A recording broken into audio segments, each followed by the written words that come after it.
بسم اللہ الرحمن الرحیم۔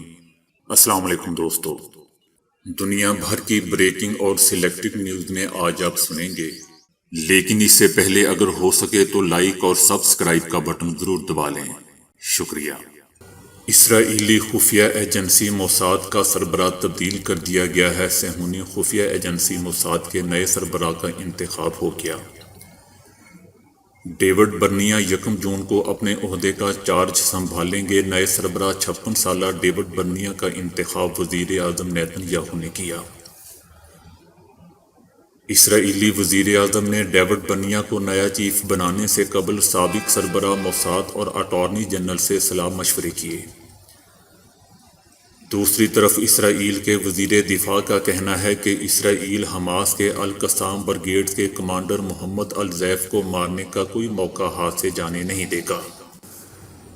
انہوں نے 2 بار محمد الزیف پر ناکام کوششوں پر تبصرہ کرتے ہوئے کہا کہ یہ ہماری طرف سے کوئی آخری کوشش نہیں، آخر کار ہم کامیاب ہو جائیں گے۔ سیز فائر کے حوالے سے گفتگو کرتے ہوئے اسرائیلی وزیر دفاع نے کہا کہ یہ حماس کے رویے پر منحصر ہے کہ کتنے عرصہ لڑائی بندی رہتی ہے۔ گزشتہ دنوں غزہ کی پٹی میں 200 اسرائیلی حملوں میں 68 بچوں اور خواتین سمیت 248 فلسطینی شہید ہوئے تھے، جبکہ حماس کی جانب سے راکٹ حملوں میں اسرائیل میں 13 افراد کی ہلاکت ہوئی تھی۔ اسرائیلی آرمی نے غزہ پر حالیہ حملے کے دوران حماس کے فوجی کمانڈر محمد الزیف کو شہید کرنے کی 2 بار کوشش کی، مگر دونوں بار ناکام رہی۔ حماس کے کمانڈر محمد الزیف پچھلے 25 برس سے اسرائیل کی ہٹ لسٹ پر موجود ہیں اور اطلاعات کے مطابق اس سے قبل کم از کم 5 بار ان کی جان لینے کی کوشش کی جا چکی ہے اور وہ بار بار زخمی ہوتے رہے ہیں، مگر ہر بار بچ نکلے۔ القسام بریگیڈ کو امریکہ اور یورپی یونین نے دہشت گرد قرار دے رکھا ہے۔ اسرائیل کا الزام ہے کہ اسرائیلی شہریوں پر ہونے والے کئی حملوں کے پیچھے ان کا ہاتھ ہے، اس لیے انہیں عام طور پر اسرائیل کا دشمن نمبر 1 سمجھا جاتا ہے۔ محمد الزیف کے بارے میں کہا جاتا ہے کہ وہ عمدہ عسکری صلاحیتوں کے مالک ہیں۔ ان کا اصل نام محمد ضیاء ابراہیم المصری ہے، مگر چونکہ ان کا کوئی مستقل ٹھکانہ نہیں ہے، اس لیے وہ الزیف کے نام سے مشہور ہو گئے، جس کا عربی میں مطلب مہمان ہے۔ وہ 1965 میں خان یونس میں پیدا ہوئے تھے۔ محمد الزیف نے کالج میں سائنس کی تعلیم حاصل کی اور 1987 میں حماس میں شامل ہو گئے۔ 2002 میں وہ القسام بریگیڈ کے سربراہ بن گئے۔ فرانس میڈیا کے مطابق ان کے صرف 3 ٹیلی ویژن انٹرویو موجود ہیں جن میں ان کا چہرہ اندھیرے میں ہے۔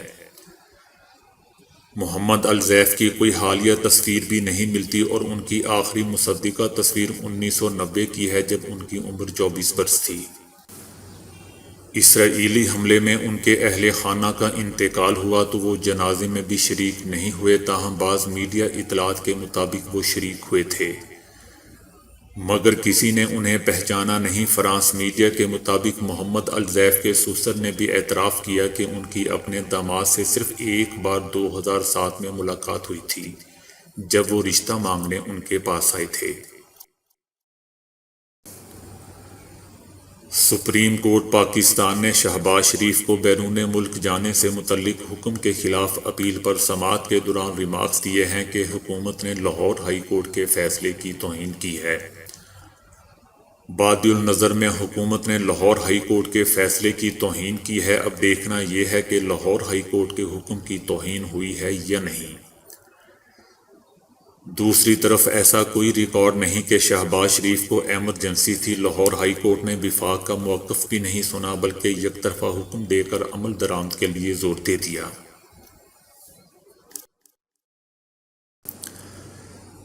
مریم نواز نے کہا ہے کہ چودھری نثار علی کا نون لیگ سے کوئی تعلق نہیں ہے، قبول کرنے کا تو سوال ہی نہیں بنتا۔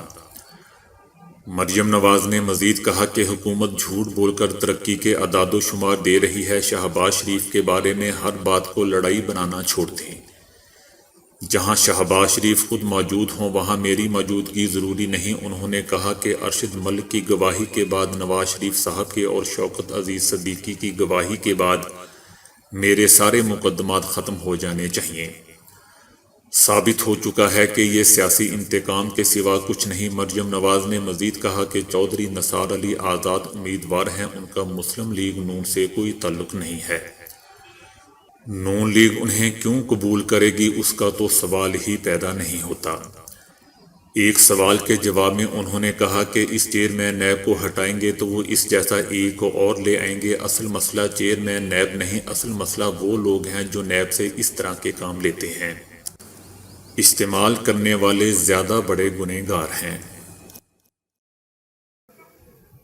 برطانوی شاہی خاندان دنیا کا سب سے طاقتور خاندان سمجھا جاتا ہے۔ ویسے تو آج کے موجودہ دور میں شاہی ثقافت اور رواج موجود تو نہیں، لیکن برطانوی شاہی خاندان نے اپنی طرز زندگی، طور طریقے اور قانون کو تاحال قائم رکھا ہوا ہے۔ برطانیہ کے شاہی خاندان کی تاریخ تقریباً 1200 سال پرانی ہے، اور یہ خاندان اپنی شاہی انداز کی وجہ سے دنیا بھر میں منفرد حیثیت رکھتا ہے۔ دنیا کے ہر شعبے میں جہاں کچھ اصول ہوتے ہیں، وہیں شاہی خاندان کے بھی کچھ ایسے سخت اصول ہیں جن کی ملکہ برطانیہ بھی خلاف ورزی نہیں کر سکتی۔ مثلاً شاہی خاندان کے افراد اپنی سیاسی دفتر قائم نہیں کر سکتے۔ ایک ایسی ذمہ داری جو شاہی خاندان کے سر ہے وہ یہ کہ ٹاور آف لندن پر ہر وقت کم از کم 6 جنگلی کوے بیٹھے ہوں۔ یہ اس لیے ہے کہ اگر کوئی بھی کوا موجود نہ ہوا تو شاہی روایت کے مطابق برطانوی شاہی سلطنت کے تباہ ہونے کا خوف ہے۔ عام افراد برطانوی شاہی خاندان کے لوگوں کو ہاتھ نہیں لگا سکتے۔ اس کے علاوہ پوری دنیا کے لوگ ملکی الیکشن کے روز ووٹ کاسٹ کرتے ہیں، لیکن شاہی خاندان کے لوگ ووٹ نہیں ڈال سکتے۔ کھانے کی میز پر یا کسی بھی تقریب میں ہال میں داخلہ عہدے کی بنا پر ہوتا ہے، یعنی سب سے پہلے ملکہ پھر اس سے کم عہدوں کے افراد داخل ہوتے ہیں۔ شاہی خاندان کے لوگ ایک ساتھ سفر نہیں کر سکتے۔ اس کے علاوہ برطانوی شاہی خاندان کا سب سے منفرد اصول یہ ہے کہ شاہی خاندان کا کوئی بھی فرد ملکہ کے کھانا ختم کرنے کے بعد اپنا کھانا جاری نہیں رکھ سکتا۔ پاکستان میں ڈو ہاسپٹل اوجھا کیمپس میں زیر علاج مریضہ کی دوران آپریشن کورونا رپورٹ مثبت آنے پر ڈاکٹرز نے آپریشن بیچ میں ہی روک دیا اور اسے واپس وارڈ میں منتقل کر دیا گیا۔ اس واقعے کی ایک شہری نے ویڈیو بنا کر سوشل میڈیا پر وائرل کر دی۔ شہری نے وزیر اعلیٰ سندھ سمیت دیگر اعلیٰ حکام سے واقعہ کا نوٹس لینے کی اپیل کی ہے۔ ویڈیو بنانے والے شہری کے مطابق مریضہ کا 24 نومبر کو کورونا ٹیسٹ لیا گیا تھا۔ اس میں کوئی علامات نہیں تھی۔ آپریشن 26 نومبر کو ہوا۔ سرجری کے دوران ہی کورونا رپورٹ مثبت آ گئی، جس کے بعد سرجن نے آپریشن ادھورا روک کر واپس ٹانکے لگا دیے۔ جبکہ دوسری طرف سرجن ڈاکٹر نیاز حسین نے کہا ہے کہ مریضہ کو آپریشن سے قبل کورونا علامات نہیں تھیں۔ جب مریضہ آپریشن تھیٹر میں لائی گئی کورونا رپورٹ نہیں آئی تھی۔ جیسے ہی مریضہ کا آپریشن شروع ہوا اسی دوران رپورٹ موصول ہوئی۔ کورونا مثبت آنے پر آپریشن ملتوی کر دیا گیا۔ انہوں نے کہا کہ لڑکی کے پھیپھڑوں کا آپریشن ہونا تھا، چونکہ کورونا کے اثرات پھیپھڑوں پر ہوتے ہیں، اس لیے آپریشن کرنا خطرناک ہو سکتا تھا۔ سرجن ڈاکٹر نیاز حسین کا کہنا تھا کہ مریضہ کے مرض کی نوعیت ایسی ہے جس کا بعد میں بھی آپریشن کیا جا سکتا ہے۔ 2021 کے لیے دنیا کے خطرناک اور محفوظ ترین ممالک کی فہرست جاری کر دی گئی ہے اور لوگوں کو بتا دیا گیا ہے کہ انہیں کن ممالک میں سیکیورٹی کے حوالے سے خطرہ لاحق ہو سکتا ہے۔ دنیا کے غیر محفوظ ترین ممالک میں پہلے 5 نمبروں پر لیبیا، شام، افغانستان، عراق اور سینٹرل افریقن ریپبلک کو خطرناک ترین ممالک قرار دیا گیا ہے۔ اس کے برعکس Greenland, Switzerland, Norway, Finland اور ڈنمارک کو بالترتیب دنیا کے پرامن اور محفوظ ترین ممالک قرار دیا گیا ہے۔ یہ فہرست ایک نقشے کی صورت میں جاری کی گئی ہے۔ نقشے میں سیکیورٹی رسک کے 5 درجے رکھے گئے ہیں۔ پاکستان کو بھی نقشے میں ہائی سیکیورٹی رسک کے دوسرے درجے پر رکھا گیا ہے۔ بھارت کو تیسرے درجے میں رکھا گیا ہے۔ نقشے میں بنگلہ دیش بھی پاکستان کے ساتھ دوسرے درجے میں موجود ہے۔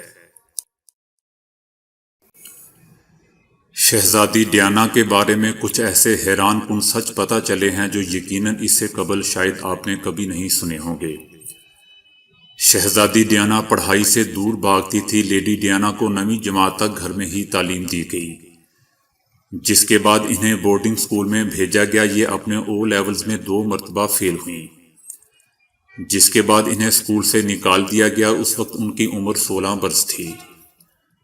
پرنس چارلس سے ملاقات سے پہلے انہوں نے سوئٹزرلینڈ میں محض کچھ ماہ تعلیم حاصل کی۔ شہزادی ڈیانا کسی کام کو چھوٹا نہیں سمجھتی تھی۔ یہی وجہ ہے کہ انہوں نے بہت سے کام کیے جنہیں لوگ اچھا نہیں سمجھتے۔ ڈیانا پرنس چارلس سے ملنے سے قبل بچوں کو سنبھالنے کی نوکری کیا کرتی تھی۔ اس کے علاوہ شہزادی ڈیانا نے لوگوں کے کپڑے بھی دھوئے ہیں اور صفائی کا کام بھی کیا ہے۔ ڈیانا نے اسکول میں چھوٹے بچوں کی ٹیچر کی نوکری بھی کی ہے۔ پرنس چارلس لیڈی ڈیانا کے دور کے کزن تھے، تاہم ڈیانا کی طویل ملاقات اپنی بہن کے ذریعے شہزادہ چارلس سے ہوئی۔ اس کے بعد ان کی دوستی اتنی گہری ہوگی کہ دونوں نے شادی کر لی۔ شہزادی ڈیانا نے اپنی زندگی میں 3 مرتبہ پاکستان کا دورہ کیا۔ 1991 میں شہزادی چارلس کے بغیر پاکستان آئیں، جبکہ 1992 میں دونوں کی علیحدگی ہو گئی تھی۔ دوسرا دورہ انہوں نے 1996 میں کیا، جب اپنا وقت عمران خان اور ان کی اہلیہ جمائمہ کے ساتھ گزارا۔ تاہم ان کا تیسرا دورہ 1997 میں ہوا۔ تو دوستو، آج کے لیے اتنا ہی۔ ویڈیو کو لائک اور شیئر کرنے کا بہت بہت شکریہ۔